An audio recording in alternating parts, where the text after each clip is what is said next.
Hello,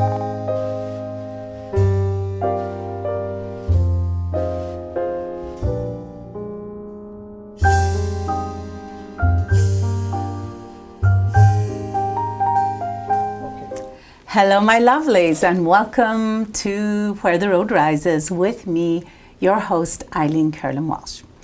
Today, we continue baby boomer retirement preparation by revisiting that crucial financial planning with our guest, Palos Heights native and Edward Jones advisor, Jake Moday.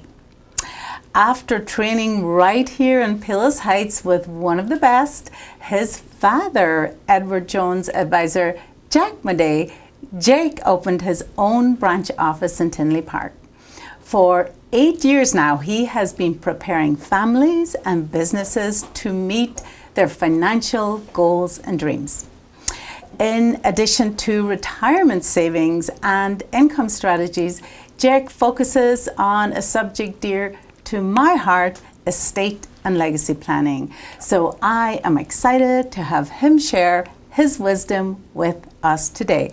Welcome, Jake. Thank you, Eileen. It's a pleasure to be joining you here this morning. Okay. Very excited to be here. And here I am, so excited to be here. I forget about our social distancing, but Right. we shall wash our hands and use our sanitizer and be on our way. So why did you start, Jake? Tell me a little bit about your journey, your story, your Palos Heights connection, and how you ended up in financial planning. Well, that's a great place to start, Eileen. I appreciate, again, a chance to be here this morning. And my journey into financial planning has been unique. So I actually spent the first 10 years of my career working as a civil engineer in the Chicagoland area. And I primarily represented clients who were looking at doing different developments. So I was on the infrastructure planning side of the development process and worked with multidisciplinary teams in that capacity.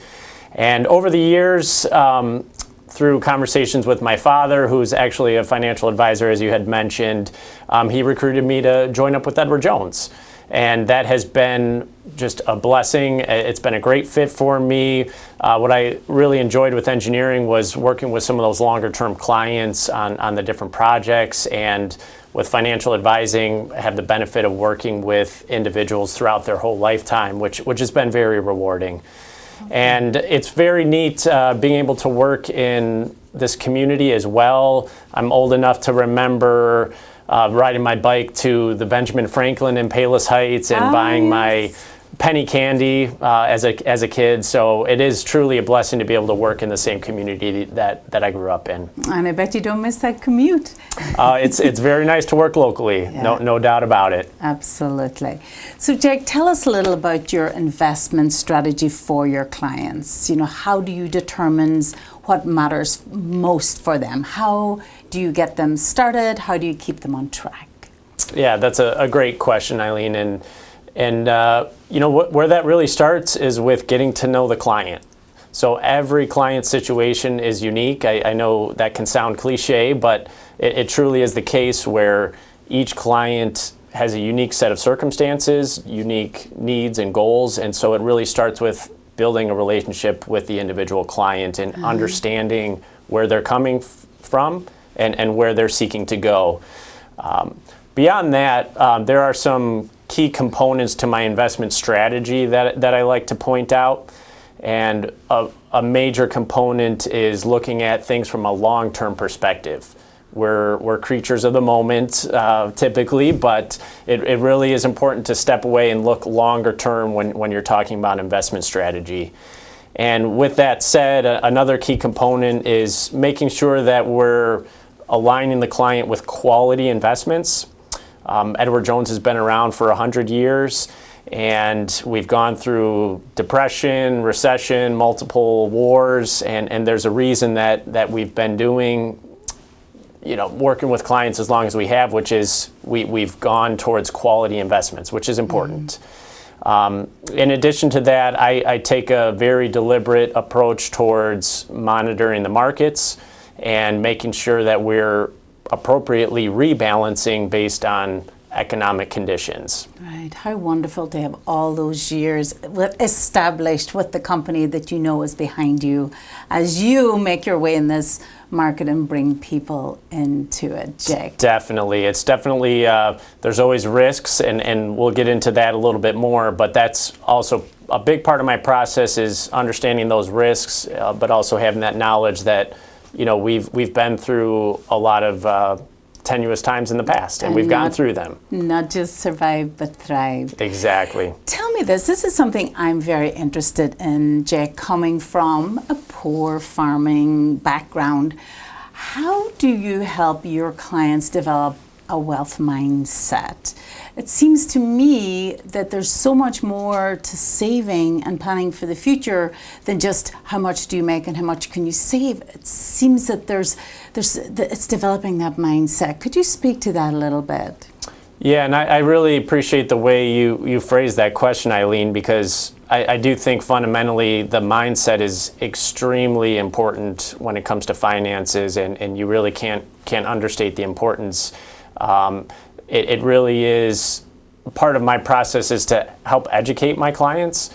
There's a lot of misinformation out there, and to the extent that I can help my clients understand what they're pursuing, what they're getting involved with their investments, that really puts them in a position of knowledge, and they can use that knowledge to go forward. And I really think of myself oftentimes, even though I'm a financial advisor, oftentimes I just feel like a coach.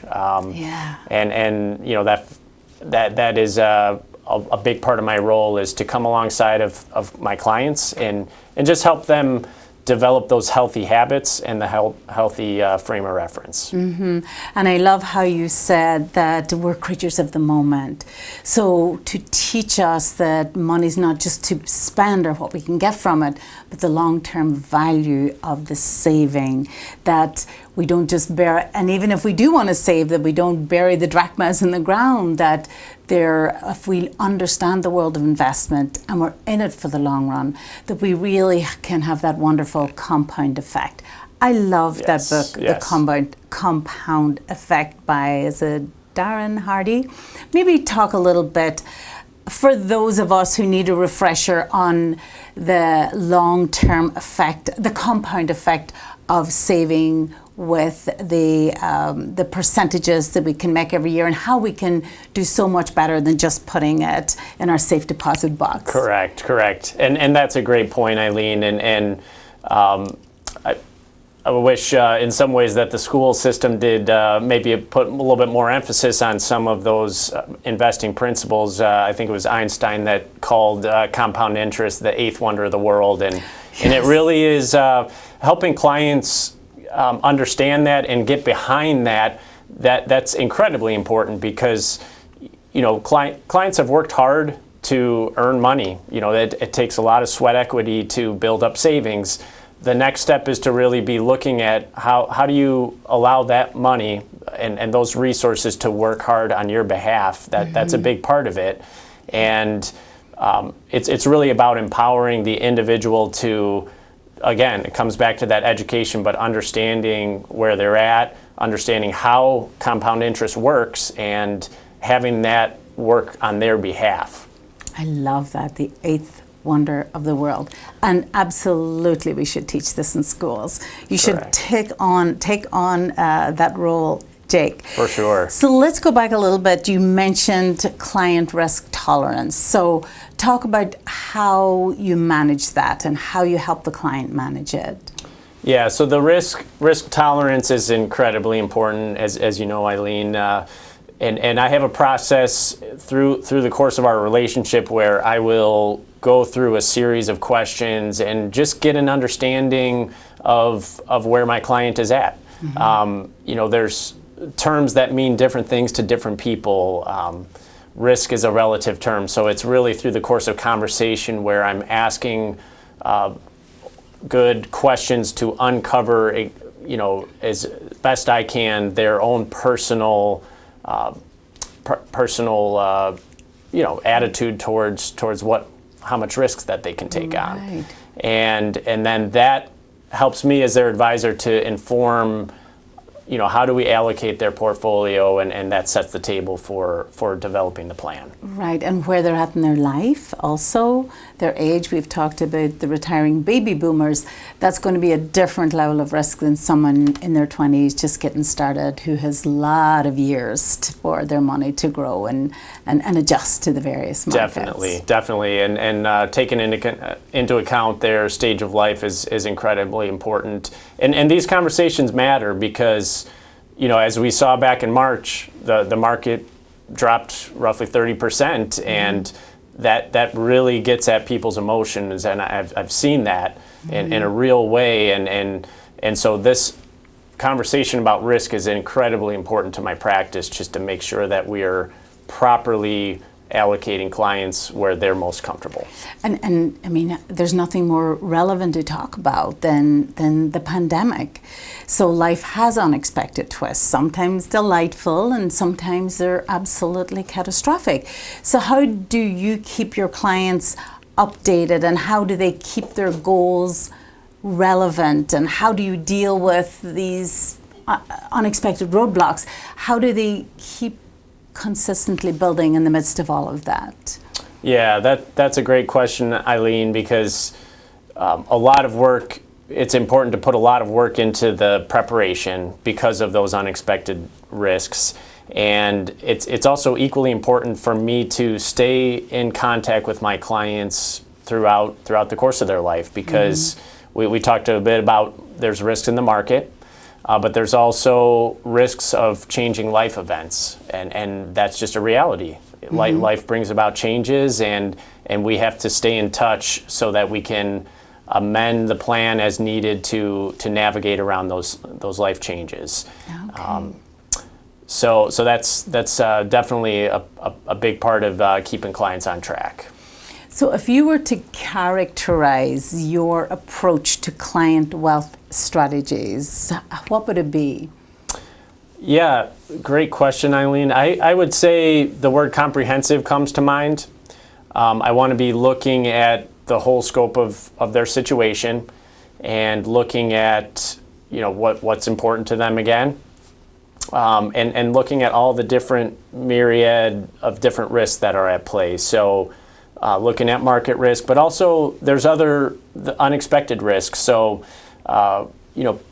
unexpected passing away of a client that might be the primary wage earner. So I've had a surprising number of my younger clients that have let me know that they're expecting a new baby, and that's an important trigger for me to talk to them about protection, make sure that their whole household is protected if they were to come into a situation where they unexpectedly lose the primary wage earner, and also other risks such as health. A lot of my time talking to clients about retirement preparation is spent analyzing different scenarios of if there's a health situation where there has to be an early retirement, are we in a position where we're ready for that? So looking at all those different circumstances is incredibly important. And that brings me right to my next question, which was one of the area of focuses that you have is estate and legacy planning. And my viewers have heard me say more than once how important your estate planning is and how that intertwines with your financial planning. So could you speak to the viewers a little bit about the importance of adding to your team when it comes to financial planning and making sure that you have your financial plan in line with your assets as well as your estate plan, your documents, your additional planning for your family, for disability, for the unexpected death? Yeah, and that's a great point, Eileen. I like the word you used, which is teamwork. That's a big part of my philosophy towards how I work with my clients. So I think the estate and legacy planning aspect can oftentimes be overlooked, and it's understandable. We don't always like to, talk about those kind of matters. Yes. Would you rather fire up a Netflix show or sit around and talk about your impending death? So those are important topics, and it's incredibly important for me to bring those up as I'm talking with my clients, and to work with someone such as yourself, Eileen, who really is an expert on the topic. My job is to raise awareness amongst my clients and understand, do they have some of those planning instruments in place? Have they talked about those? And I have seen that firsthand. I had a situation earlier this year where one of my elderly clients, their health started to decline. And thankfully, they had all the proper powers of attorney instruments in place. And so we were able to work with the daughter to seamlessly manage their finances in a way where we could set up payments with the retirement institution, and it went really well. And so that's an example of just the value of having some of those conversations earlier on in the process. So you had a success story. And what I tell my clients is it's so much easier and simpler, and of course less expensive, to plan when it's just a distant possibility, a remote contingent thing that might happen. So when you are young and healthy and have wonderful earning years ahead of you, that's the time to put the little contingency plan in place. It's easy to do and inexpensive to do, much harder if the bad thing has already happened. Correct. And I always try to emphasize to my clients too, if you are lacking, we shared a success story, but on the flip side, if you're lacking some of those instruments and you have an unexpected passing, a lot of those affairs through the probate process are completely public. And so that's an important consideration for a lot of folks that want to maintain their privacy outside of the cost and hassle that they're potentially passing on to their kids. Absolutely. That estate planning. And also legacy planning. So again, my viewers, hear me talk about the importance of leaving your story, your wisdom as well as your wealth, the meaning and purpose of your life, in addition to the IRA and the property and the retirement account. So how does legacy figure into your planning, and how do you teach your clients that legacy is about more than money, it's about more than the wealth? And that's a great comment, Eileen, because at the end of the day, we're doing everything for a purpose, and that's the fun part of my job, to be honest, is really entering into a space with clients. Money can be a taboo subject for some, and I have the opportunity to just connect with individuals and really talk big picture. A lot of people, surprisingly, have not had a chance to really sit back and look at the big picture of what are their hopes and dreams. And again, we can kind of be captive of the moment and focusing on the here and now, but the opportunity to think big picture about what sort of impact do I want to make, and how do we plan for that? Yeah. And that's an exciting conversation to have, and it's a real privilege with our respective positions that we get to help coach clients in that direction. Absolutely, Jack. As you say, it's a taboo subject. We're in an intimate space with our clients when we're asking them about assets. What do we have? Sometimes people want to be very private about what they have, and sometimes they are a little embarrassed to admit that they don't quite have or not where they should be at that point in life. Sure. So you have the skill and the ability and the tools to help them with where they're at, however it might be, and paint a picture for the future that if they can comply with, that they can reach those goals. I just think that's terrific. Definitely. Now tell me, from being in that intimate place with your clients, what would you say you learn about human nature? Are we all the same? Are we all different? What is your takeaway from that privileged position? Yeah, that's a great question, Eileen, and there's a lot that can be said about human nature, and certainly when you're having those intimate conversations, there's a lot. It's a place of privilege, and I think fundamentally, I've just been blown away by, the individual's ability to overcome obstacles. Yes. That to me has been a takeaway. we oftentimes doubt our ability to face challenge. Even the future can be scary, and so I think there's a consistency that we do have a fear of the future. But I've also seen just an incredible resilience in my clients, and we all fundamentally have a hope and a dream. And that may not always be fleshed out in detail, but it's there, and that's, again, a fun part of the job, is to be able to articulate that and help uncover clients with it. that. Yes. Help clients uncover it for themselves. And I'm sure the perspective of a young couple expecting their first baby is very different from the couple who are already retired or getting ready to. So you kind of see the whole spectrum of life. Definitely, yeah, and that's a great point too. What about other areas of focus? Yeah, there's a lot of things that could be talked about. I would say at this point, one of the emphasis that I've been really leaning into is making sure that I have the conversation with clients about another risk that we haven't talked about, which is long-term care.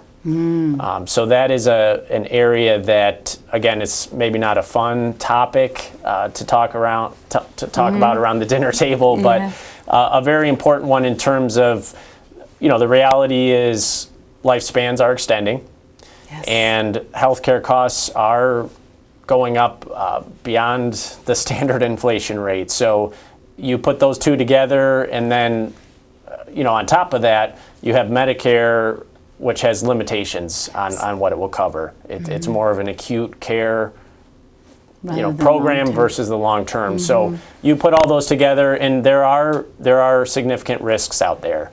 And so that's an important part of my comprehensive conversation with clients, is to understand, again, have a conversation about their family history.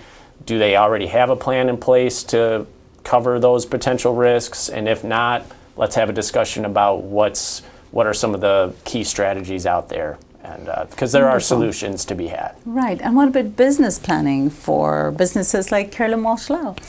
You also do business financial planning? Correct. So businesses, I know it's been a tough year for a lot of businesses out there, but I have a ability to step in and really work with businesses on what comes to mind is tax saving strategies. And so there are some good options out there that some small business owners might be too busy focused on just the production of their business, and so the opportunity for me to step in and come alongside, educate them again on some different tax savings opportunities that can also promote loyalty amongst their employees and help them on a multifaceted level. Right, because I think a lot of small businesses do feel that they couldn't have a 401k. We're not the big massive company. We couldn't have a health insurance plan, whereas in actual fact, it's relatively easy to get those programs in place, and there are cost savings attached to them. Correct. And that's a great point, Eileen, and that kind of ties into the teamwork aspect, where there might be financial needs or tax saving needs, or there could be estate planning considerations and tax considerations. So weaving together, working together as a team on helping them out is important. Excellent. So back to the pandemic. How have things changed in terms of investing in strategies this year in light of everything that's been going on? That's a great question, Eileen. I think in some ways a lot has changed. You look at the S&P 500, and 25% of that index is 5 to 6 companies. So we have a lot of market dynamics and a lot of changes on that front that we're in the midst of right now, and that's all needs to be taken into consideration. But on the flip side, in some ways, not a lot has changed from the planning perspective, because at the end of the day, it's kind of disseminating all the changing market and economic forces and really bringing it back to the client and making sure that they're in the proper allocation to fit what their needs are. So, and as we said, we want those nice long-term strategies so that we can get past things like the dip in March because of the virus. Correct. And the other big thing we're having this year is, of course, the elections. So do you have any investment insights in advance of the election that might be interesting for us to know? That's a great question, Eileen, and yeah, without getting into trying to predict who the winner is going to be, what I would say is, coming into November, there's a lot of anxiety, and I think it's important to make sure that portfolios are properly prepared for volatility or the potential for it. And what I was going to mention is, at the end of the day, we don't know the future. So it's similar to what we went through back in March. No one, when 2020 started, we didn't know we were going to be going through what we've been going through this year. So it's, in some ways, it's quite similar. We don't know the future, and that's where the planning and the preparation comes into play. That being said, I do think, regardless of who takes the Oval Office, I think the probability of some additional fiscal stimulus seems quite high, and that would be supportive of capital markets. Oh, indeed, indeed. And so that's encouraging. And please God, we get through this year and enter 2021 peacefully and healthily. I think we could all do with a reset button January 1st. Correct. And I think fundamentally, I do believe that we are resilient as individuals and as a society. And I know there's a lot of negativity out in the news cycle, and not to undermine the risk, but I think fundamentally we're resilient. I love that. I love that. We will end on that positive note. How, Jake, could our viewers get a hold of you if they had any questions for you? Yeah, I'm available by phone, of course. So 708-781-9320. And I also have a LinkedIn page, a Facebook page, and my branch website as well. So you can find me online as well. Yeah, and we'll of course have that information up for our viewers. So thank you, Jake, for your insight. That was wonderful and uplifting. Thank you, viewers, for watching. We have some wonderful guests coming up for you in the weeks that follow, and if you have any questions, you can always call me at 708-448-5169 at Curlin Walsh Law. Thanks again for watching. I will see you next time on Where the Road Rises. Goodbye.